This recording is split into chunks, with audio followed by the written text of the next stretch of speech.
बिस्मिल्लाहिर्रहमानिर्रहीम। नाज़रीन अस्सलाम वालेकुम। मैं हूं आपको मेज़बान साबिर शाकिर वफाकी दारुल हुकूमत इस्लामाबाद से कुछ ताज़ा तरीन ख़बरें हैं और इन ख़बरों में मैं कुछ थोड़ी सी आपके साथ गुफ्तगू करूंगा।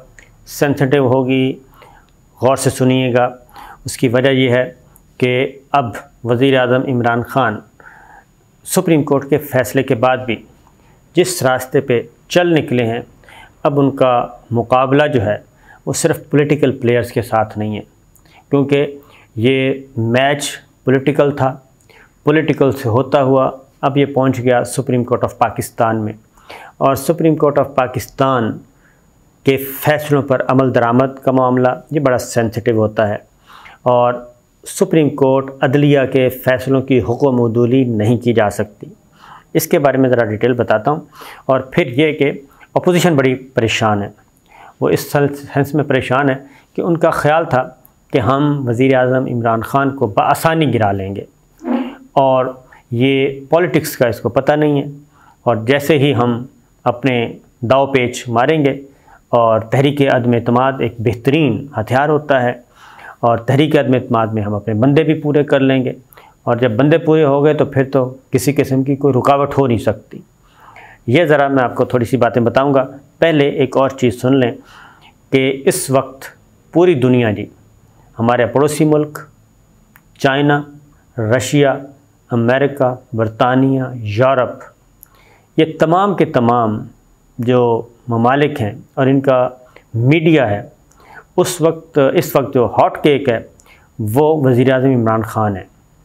और उसकी रीज़न ये कौम से ख़िताब जो कल किया गया, ये ख़िताब भी इंडिया के मोस्टली तमाम चैनल्स ने, कोई 20 चैनल्स ने ये बराह रास्त दिखाया है वज़ीर आज़म इमरान ख़ान का ख़िताब।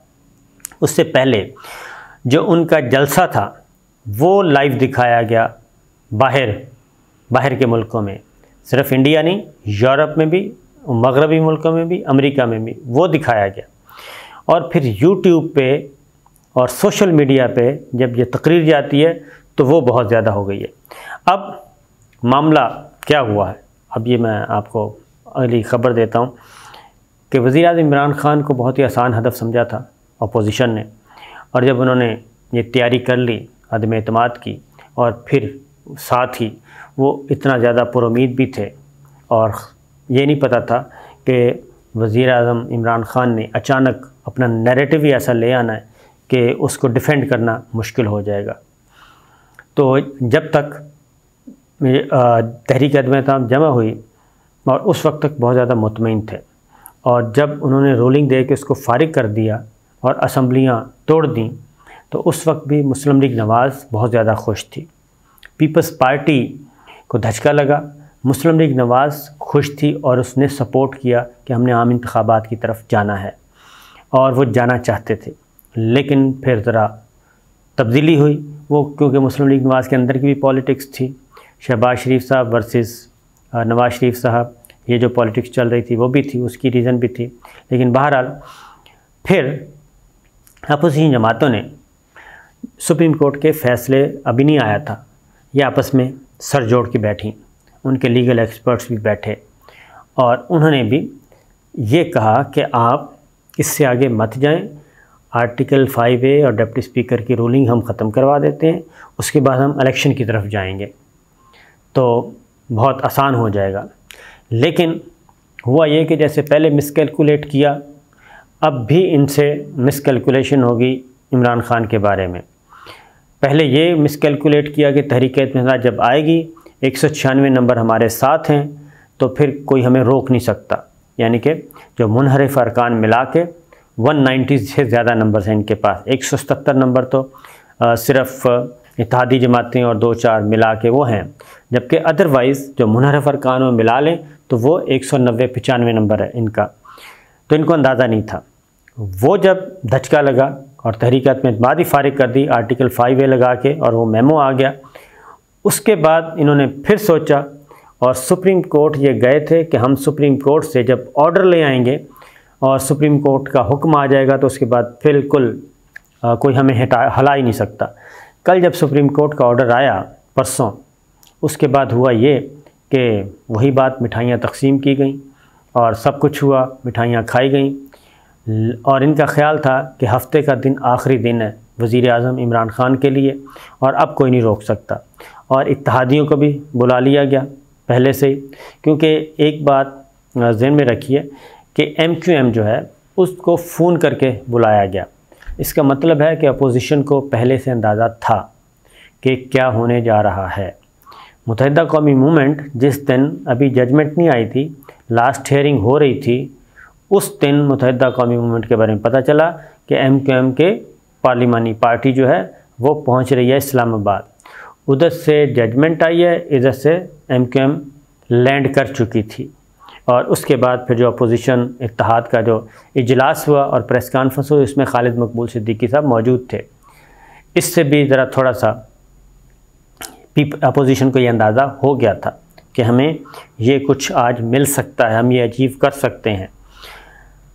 लेकिन उसके बाद फिर वज़ीर आज़म इमरान ख़ान और उनकी टीम ने एक बार फिर सोचा और ये सोचा और अब फिर वही मामला आ गया कि वोटिंग नहीं आ रही और मामला आगे बढ़ता जा रहा है डेडलॉक की तरफ। अब मुझे जो डर लग रहा है वो ये है कि इस मामले में अब महाजराई हो सकती है। महाजराई मीन हालात कशीदा हो सकते हैं, क्योंकि आज का जो इजलास है उसमें हाउस फुल होगा। 341 मेंबर्स का हाउस है और सब के सब उसमें मौजूद होंगे और इजलास होना इंतहाई तलखी में। और वज़ीर आज़म इमरान ख़ान को ये गिराना चाहते हैं, वो बार बार बच रहे हैं और वज़ीर आज़म इमरान ख़ान भी हर दफ़ा नया कार्ड खेल देते हैं, नया सरप्राइज़ दे देते हैं। तो लिहाजा सूरत हाल ये है। मैं बड़ा मुहतात हो के बात को बता रहा हूँ कि हालात कोई अच्छे नहीं हैं। हालात इसलिए अच्छे नहीं हैं कि अब वो ईगो का मसला बनता जा रहा है, दूसरी जानिब सुप्रीम कोर्ट के लिए भी अब एक ईगो का मसला है कि सुप्रीम कोर्ट के फ़ैसले पर अमल होना चाहिए, हर सूरत में होना चाहिए। अब उसको ये टेक्निकली उसको डिले करेंगे तो सुप्रीम कोर्ट भी ज़ाहिर है वो भी रिएक्ट करेगी बतौर इदारा। तो ये चीज़ें थोड़ा सी डेडलॉक की तरफ जा रही हैं और डेडलॉक की तरफ, तसादुम की तरफ जा रही हैं और इससे सबसे ज़्यादा फ़ायदा जो है वो अपोजिशन जमातें उठाने की कोशिश करेंगी। एक और चीज़ें मैं 2-3 चीज़ें क्लियर कर दूं कि वज़ीर आज़म इमरान ख़ान ने एक बड़ा अपनी जो इंटरनल मीटिंग हुई उनकी, उसमें एक चीज़ क्लियर कर दिया कि हमने अफ़वाज पाकिस्तान के साथ, सुप्रीम कोर्ट ऑफ पाकिस्तान के साथ किसी किस्म की महाजराई नहीं करनी और ना ही मिलिट्री लीडरशिप से क्या कोई ऐसा करना है, ना ही सुप्रीम कोर्ट के साथ करना है। हमने इसको पॉलिटिकल बैटल के तौर पे लड़ना है और दोनों इदारों का हम एहतराम करेंगे और दोनों इदारों को किसी भी जगह पे चैलेंज नहीं करेंगे और ना ही ऐसा कोई इक़दाम करेंगे कि वो रिएक्ट हों, यानी जमहूरियत का सिस्टम, मौजूदा निज़ाम ही लपेटने की कोशिश ना की जाए। उसकी रीज़न मैं आपको बता दूं। फिर एक और भी मशवरे बहुत बड़े बड़े हो रहे हैं। मशवरे ये भी हो रहे हैं कि जी अगर आप स्पीकर जो हैं वो अगर उनको वो सेशन डिले करते हैं, उनके ख़िलाफ़ फिर तौहीन अदालत की एप्लीकेशन अपोजिशन जो है वो ये कर रही है कि अगर वो नहीं करते तो फिर इनके ख़िलाफ़ तौहीन अदालत की एप्लीकेशन दायर की जाएगी। तो तौहीन अदालत की एप्लीकेशन पे भी बाकायदा समाअत होने में टाइम लगेगा। अगेन उसका फ़ायदा भी इमरान ख़ान को पहुंचेगा, गवर्नमेंट को पहुंचेगा, क्योंकि जो तौहीन अदालत की कार्रवाई है 2 दिनों में स्टार्ट नहीं हो जानी। फिर जो रिव्यू पिटीशन फ़ाइल करनी है उसका इंतज़ार करना है। रिव्यू पिटीशन के बाद डिटेल जजमेंट मांगेंगे वकला जो हैं, उस तरफ भी भारी भरकम वकला, क्योंकि इसमें बहुत सारा वो कहना चाहिए वैक्यूम मौजूद है। सुप्रीम कोर्ट के फ़ैसले के अंदर कुशन्स मौजूद हैं जहां से अभी गवर्नमेंट वाली साइड जो है वो आ रही है। दूसरी जानिब एक और कोशिश की जा रही है, वो ये की जा रही है, अपोजिशन को अंदाज़ा है इस बात का, ये बात ध्यान में रखिए कि अपोजिशन के कुछ लोगों को अंदाज़ा है कि अगर ये महाजराई की तरफ गए और पार्लिमान के अंदर की लड़ाई अंदर ही बैठ के काबू ना की गई तो फिर हालात दूसरी साइड पे जा सकते हैं। एक और ऑप्शन अभी तक गवर्नमेंट के पास मौजूद है, वो इन्होंने रखा हुआ है डिस्कस करके, और वो है एमरजेंसी के नफाज का। कि एमरजेंसी नाफिज की जाए, और एमरजेंसी नाफिज करके उसमें एक मसला होता है कि उसमें एमरजेंसी जब नाफिज की जाती है बहुत ही गैर मामूली हालात में, तो उसमें जो जुडिशरी के इख्तियारात हैं, जो आर्टिकल 184(3) और आर्टिकल 199 के तहत जो अदलिया को हासिल इख्तियारात हैं वो सस्पेंड कर दिए जाते हैं और उनकी बुनियाद पे आप नहीं जा सकते। और जैसे ही आप कोर्ट का दरवाज़ा नहीं खटखटा सकते।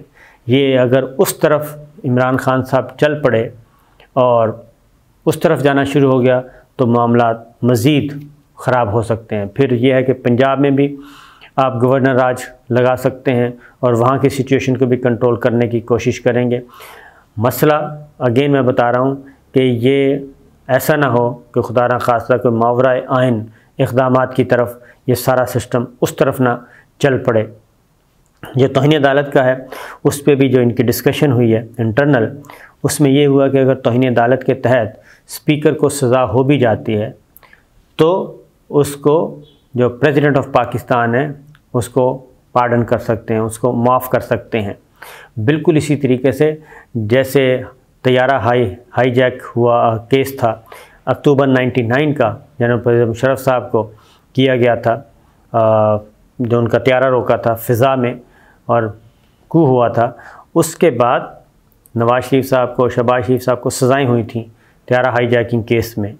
और जब ये NRO हुआ था परवेज़ मुशर्रफ साहब के साथ और सऊदीया भेजा गया था, तो उस वक्त भी प्रेसिडेंट ऑफ पाकिस्तान उस वक्त थे रफ़ीक कारड़ साहब, उन्होंने वो सज़ाओं को माफ़ कर दिया था, पार्डन दिया था, जिसके बाद वो एक एग्रीमेंट के साथ तहत सऊदी अरब चले गए थे।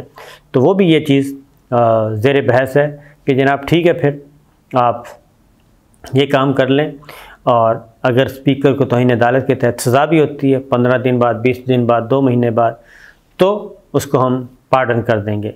तो ये सारी चीज़ें जो हैं वो जा रही हैं मज़ाहमत की तरफ ये अगले चंद दिनों में। तो मज़ाहमत भी, पार्लियामेंट, अब ये भी बहस शुरू हो गई है, पार्लियामेंट वर्सेस अदलिया, ये भी बहस शुरू हो चुकी है।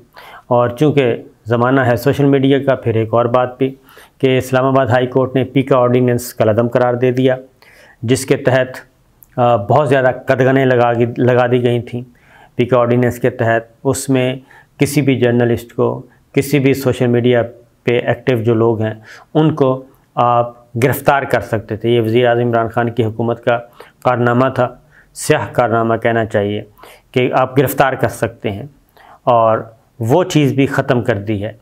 वो ऑर्डीनेंस ही उड़ा के रख दिया, और इस दौरान ऑर्डीनेंस के दौरान अगर कोई एप्लीकेशन या कोई कार्रवाई थी वो भी कलअदम करार दे दी। तो चीज़ें बड़ी तेज़ी से आगे की तरफ बढ़ रही हैं, और देखना ये है कि सारे सूरत हाल को समेटना कैसे है। और उसके लिए एक बैक डोर पे कुछ एक्सरसाइज हो रही है, कुछ खैर खा जो मुल्क के हैं वो इंटरवीन कर रहे हैं, पॉलिटिकल पार्टीज़ के अंदर जो बेहतर लोग हैं वो इंटरवीन कर रहे हैं कि ये जो लड़ाई जितनी भी है पार्लिमान की, इसको पार्लियामेंटेरियंस मिल के, पार्लिमानी लीडर्स मिल के इनको हल कर लें, और इस लड़ाई का फ़ायदा किसी तीसरे फरीक को न पहुँचे, और कोशिश की जाए कि हम इस्तीफ़े, नया इंतखाबात की तरफ जाया जाए इसी दौरान। क्योंकि वज़ीर आज़म इमरान खान ने भी ये बात की है और फवाद चौधरी साहब ने भी कहा है कि अब हम इकट्ठे ही सारे इस्तीफ़े देंगे। तो ये कार्ड भी टेबल पे मौजूद है, और प्राइम मिनिस्टर इमरान खान जो हैं वो ये चाहते हैं कि जनाब आएँ। मैंने तो असम्बली भी तोड़ दी थी, नए इंतखाबात की तरफ हम जा रहे थे, तो जब मैंने 2 कुर्बानियाँ दे दी थी, तो अब ये जो सारा रिवर्स गियर लगा है, रिवर्स हुआ है, तो मैं उसको आईनी और कानूनी तरीके से लड़ूंगा और पीछे नहीं हटूंगा। तो बेहतर है कि हम टेबल पे बैठें और आके इस मसले को हल करें।